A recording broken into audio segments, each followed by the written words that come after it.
Well, that happened. No, seriously, I was shocked by episode 4 of Life is Strange. That was the most shocking ending I got to see. It was the biggest plot twist, dude. I didn't expect that. Like, okay, there's gonna be spoilers. Like, I expected Jefferson to not, like, Jefferson being a antagonist. I'd never pictured that happening. Like, he always seemed professional. And yeah, there was that callous moment where he said, well, what if Kate brought this on herself? This is all her fault, pretty much. Like, dude, that's kind of callous. And honestly, but I never really saw it antagonist kind of style. And we see him at the preview of episode 5. He's injecting something into the needle, into a syringe, and he's most likely going to give it to Max. And there's going to be, and then there's the storm. And there's the 2 moons, and like it started out very emotional with Chloe in the alternative timeline asking you to virtually kill her, pretty much literally kill her, and I could tell a lot of people were crying about that, and then they showed the moons, the 2 moons. Like, I know I'm going random all over the place. But they're showing the 2 moons, and then when Max and Chloe leave to confront Nathan, or so they think, one of the moons disappear, and I was like, foreshadowing! Like, someone's not going to come out of this alive. And it was nice to see, depending on how you proceed with this, to see Victoria and Max kind of get along. Like, Max still has some resentments over Victoria and how she cheated and blackmailed attempt, I might add.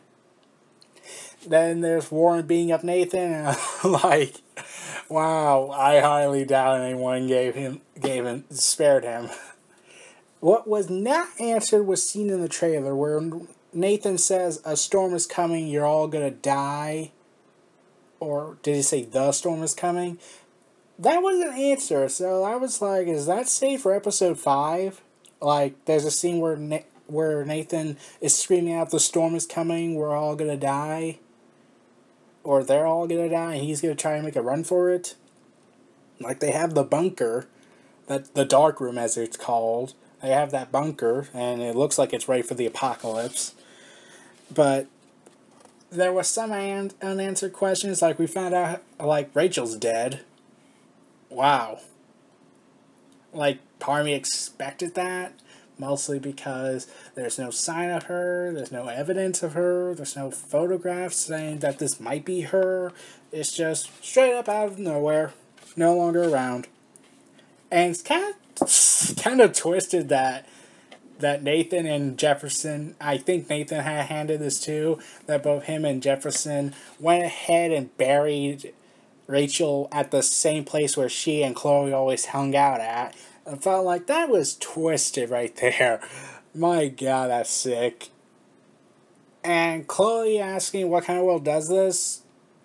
Are you serious? Nathan just pulled a gun out at you, and you just now question why the world does this? It's normal to pretty much everyone.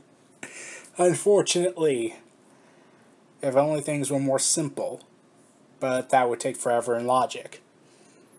And overall, but like, this episode was really great. I really loved it. I certainly can't wait for the finale. I wonder how this is all going to end.